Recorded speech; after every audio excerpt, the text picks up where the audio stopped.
ताज्या बातम्या आणि जाहिरातींसाठी महाराष्ट्र न्यूज चॅनलला सबस्क्राईब करा आणि बेल आयकॉन प्रेस करायला विसरू नका. 36 वर्षांची ग्रामसेवक अधिकारी म्हणून सेवेनंतर मंगळवार दिनांक 31 मार्च 2026 रोजी सन्मानपूर्वक सेवानिवृत्त झाले. महाराष्ट्र राज्य शासनाने सन्मानित केलेले आदर्श ग्रामविकास अधिकारी श्री बापू फुला अहिरे यांचा सेवापूर्ती गौरव आणि कृतज्ञता सोहळा विविध क्षेत्रातील मान्यवरांच्या उपस्थितीत मोठ्या उत्साहवर्धक वातावरणात संपन्न झाला.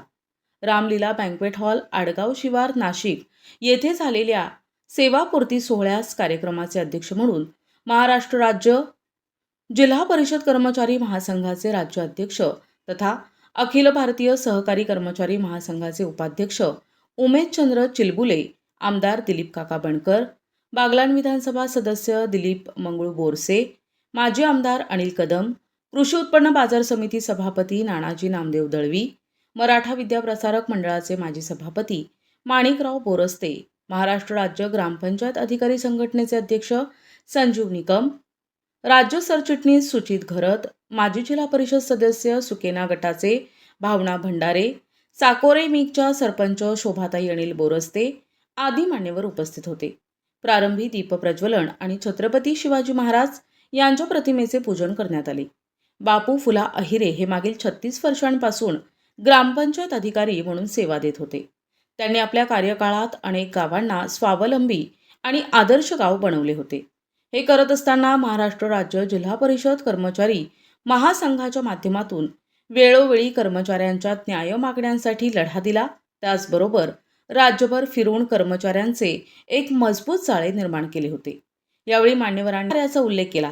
सदर सेवापूर्ती गौरव आणि कृतज्ञता सोहळ्यास महाराष्ट्र राज्य ग्रामपंचायत अधिकारी संघटना, DNE 16 शाखा, नाशिक ग्रामपंचायत, कसबे सुकेने ग्रामपंचायत, साकोरे मिक सह राजकीय, धार्मिक, सामाजिक, क्रीडा, कामगार क्षेत्रातील मान्यवरांसह मित्रपरिवार आणि हितचिंतक मोठ्या संख्येने उपस्थित होते.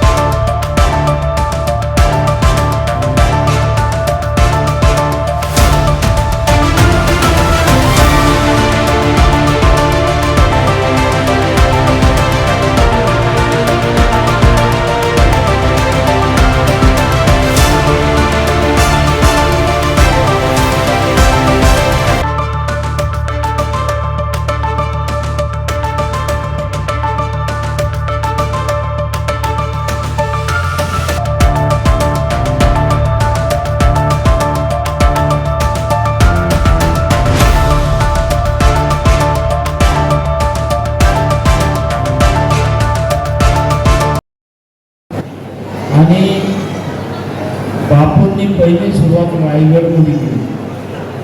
छत्रपती महाराजांच्या कार्यक्षेत्रामध्ये जाऊन त्या ठिकाणी तिथून त्यांनी सुरुवात केली नोकरीची आणि तिथं शिक्षण पण घेतलं काही आणि त्यांनी तयार झाले. बापू योगाने रायगडमधून निफाडमध्ये आले. त्यानंतर अनेक ठिकाणी त्यांनी कामं केली आणि काम करताना संघटनेच्या, जिल्ह्याच्या, राज्याच्या एका चांगल्या अशा जागेवर त्यांनी त्या ठिकाणी संघटनेचं नेतृत्व पण केलं.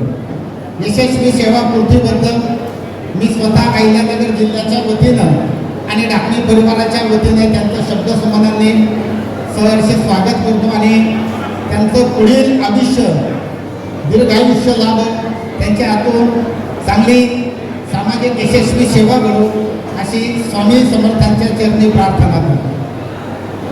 आणि बापूसाहेबांचा माझा जो काही परिचय आहे तर मी ग्रामसेवक संघटनेच्या चळवळीमध्ये काम करत असताना बापूसाहेब माझ्या विरोधातही काम करायचे आणि ज्यावेळेस मी सत्तेत आलो त्यावेळेस माझ्याबरोबरही काम करायचे.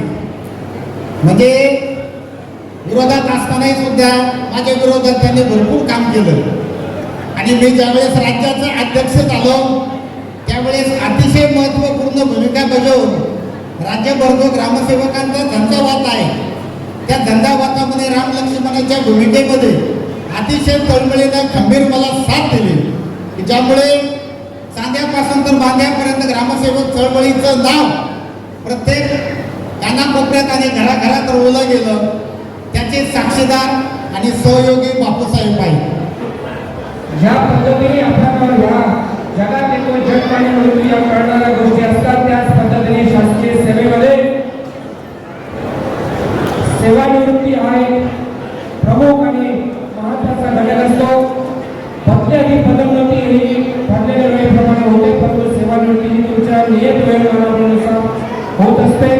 आणि अशा सेवानिवृत्तीच्या प्रसंगी तुम्ही जी शासन दरबारांची प्रतिविधाची सेवा केलेली असते, जी आज 36 वर्षाच्या जवळपास बापूसाहेबांनी प्रदीर्घ सेवा केली. या प्रदीर्घ सेवा केल्यानंतर जे सेवानिवृत्त होत असतात, सेवानिवृत्त होताना एका डोळ्यात असू आणि एका डोळ्यात हसू असा हा एक सोहळा असतो. हसू यासाठी असतात की आपण ज्या कुटुंबामध्ये 36 वर्ष शासकीय सेवा केली, लोक जोडले, त्या शासकीय सेवेच्या सर्व कुटुंबाला सोडून आपण आपल्या स्वगृही परत जात असतो. आणि हसू यासाठी असतं की जे कुटुंबासाठी आपण गेले 36 वर्ष त्याग केलेला असतो, ज्या कुटुंबाच्या सुखदुःखाच्या नातेवाईकांच्या ज्यापासून आपण लाभ असतो, आणि पुन्हा सेवानिवृत्तीनंतर जेव्हा आपण आपल्या त्या कुटुंबामध्ये परत जातो, त्यासाठी ते हसू असतात. मला पहिल्यापासून जास्त बोलता येतच नाही. मी आपला वेळ घेऊ इच्छित नाही, कारण खूप वेळ झालेला आहे. जे काही सर्व वक्त्यांनी माझ्याविषयी बोललं ते 100% खरं आहे, हे मी मान्य करतो. मी एक शेतकरी आणि शेतमजुरीच्या जन्मापोटी आलो आणि आज माझा शेवट 36 वर्षाच्या नोकरीने आज इथं झाला. जेवढा मला नोकरीत लागल्यावर आनंद झाला होता, तेवढाच सेवानिवृत्ती झाल्यावर पण आनंद झालेला आहे. कारण 36 वर्ष नोकरी केली. नोकरी करताना मी ताटमानेने नोकरी केली. माझा स्पष्ट स्वभाव होता, मी स्टेट फॉरवर्ड होतो. मी जिंदगीमध्ये कोणाचंच ऐकून काम केलं नाही. माझ्या मनाला पटेल मी तेच काम करत गेलो.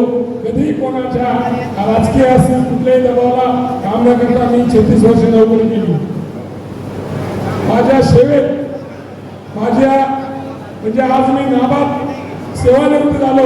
ही ऊर्जा सामाजिक, मी माझ्या जीवनामध्ये नोकरी केली, नोकरी फक्त 30% केली, संसार फक्त 10% केली, 2% सफरिंग केली आणि 40% समाजसेवा केली. माझ्या पत्नीमध्ये लोक बोलले की माझ्या बायकोला, माझ्या घरच्यांना फक्त रविवार सुट्टी माहिती, इतर सुट्ट्या माहिती नाही. शनिवारी ड्युटी जाय, इकडे फिरायला जाय, तिकडे जाय, फक्त रविवारी जायची. आज सुट्टी येणार तुम्ही गव्हर्नमेंट चालली, फक्त त्यांना रविवारच माहिती होतं. काय ग्रामविकास अधिकारी, विस्तार अधिकारी हेच गावात घरच्यांना माहिती नव्हतं. घरच्यांना मला पगार किती आहे हे पण माहिती नाही, की किती पगार आहे काय. मी माझा एक स्वभावामध्ये गुंतवून असून मी कधी कोणाचं ऐकून घेऊ शकत नाही. हा माझा दोष होता, कारण मला खोटं पचवण्याची शक्ती माझ्यात नाही. माझ्या पोटात आलं ते पोटात येतं, ते डायरेक्ट स्टेट फॉरवर्ड होतो. मला माहिती आहे बापूंच्या स्वभावाची कल्पना सगळ्यांनी दिलेली आहे. अनेक तप लागतात एक एक माणूस निर्माण व्हायला, अनेक वर्ष जातात एक एक माणूस निर्माण व्हायला. त्याच्या पाठीमागे त्याचा त्याग असतो, त्याचा पराक्रम असतो, त्याचं शौर्य असतो, त्याचं बळ असतो. त्यातून अशी माणसं निर्माण होत असतात आणि त्या प्रेरणेतून समाज घडत असतात, त्यातून संघटना घडत असते आणि संघटनेमध्ये असलेल्या प्रत्येक माणसाला ज्ञान मिळत असते. आणि म्हणून बापू हा असा व्यक्तिमत्व याला मी बघितलं. पायाला ठिकरी बांधल्यासारखा चांदा तू बांधा, कोकणात असतील, सह्याद्रीच्या कड्या कपालीत असतील, गडचिरोलीच्या जंगलात असतील, शेवटच्या घटकापर्यंत पोहोचण्याचं काम पद असो नसो, परंतु पदावरून काम करत असताना मंत्रालयापर्यंत सारखं पायाला ठिकरी बांधून काम करून संघटनेला बळकटी देण्याचं काम मी अनेकदा बापूंच्या माध्यमातून पाहिलेलं आहे. बापूंचं प्रेमही पाहिलेलं आहे. अत्यंत स्पष्ट वक्ता, जे मनात आहे ते होतात आहे, ते होतात आहे, ते मनात आहे, अशा पद्धतीचं काम कामकाज बापू आपण केलेलं आहे.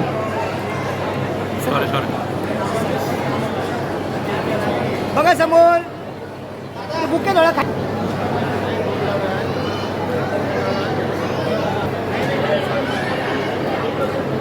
Okay okay done